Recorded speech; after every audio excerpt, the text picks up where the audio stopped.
Hazard himself saying about the semi-final yesterday against Frankfurt, it's my last game. If it is my last game, I'll try and do everything for this club to win a trophy. In my mind, I don't know yet if the final will be my last game. Of course, Hazard scored the winning penalty in the shootout against Eintracht Frankfurt. Julian Laurens is with us. Julian, interesting read, your story. It seems like Chelsea are not going to budge from that £100 million valuation.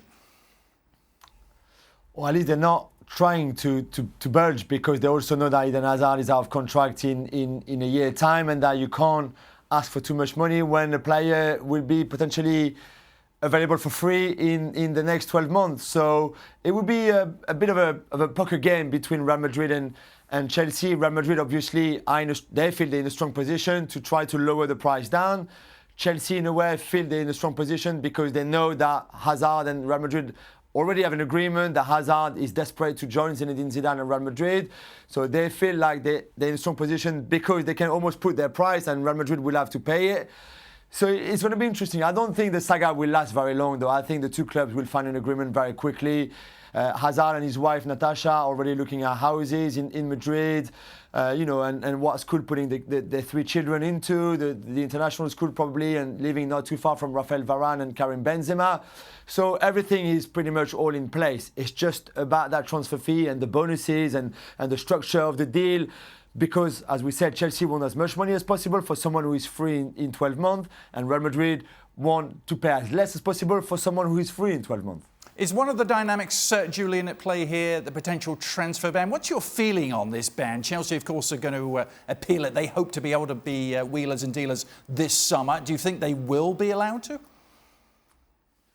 Yeah, I think they should. The appeal to the CAS should mean, or will probably mean, that it will suspend the transfer ban while the process goes on, which means that at least for the summer, Chelsea should be okay. And let's not forget as well that Christian Pulisic, has signed already, and he, I guess, was signed to replace at some point Eden Hazard. So they already have someone there to replace him in case they couldn't sign anyone else. But I really believe that at least for the summer, the transfer ban will be frozen and they will be able to do some business. Are you looking forward to these finals? Are these going to be good finals? The reason I ask is finals involving two teams from the same country traditionally haven't been that great. Is this going to be an exception to the rule?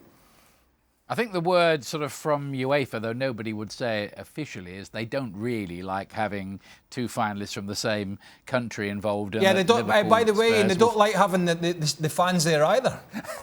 Well, right? No, apparently not. No, and they found some very odd venues as well. I mean, can anybody get a ticket to Baku or find an airline to take us there? That's another issue. But I don't know. Let's hope the games are good. We've had loads of drama so far. Liverpool, Tottenham, I imagine that's going to be a pretty tasty game. Yeah. Arsenal, Chelsea, well, they won one each in the Premier League this season, and they were both fairly good games. You've been watching Dan Thomas when he comes on here and says, "Oh, these games at the weekend, well, I'm not looking forward to them. They're going to be horrible. Oh, it's going to be negative." I mean, you've got Liverpool playing Tottenham, two of the best attacking teams in Europe, certainly in England. You've got Arsenal and Chelsea, who, by the way, can't defend. And if you watched... and they've both got good players going forward. And if you watch the very first game between Chelsea and Arsenal this season at Stamford Bridge, then you know this Europa League final in particular is not going to be a balanced affair.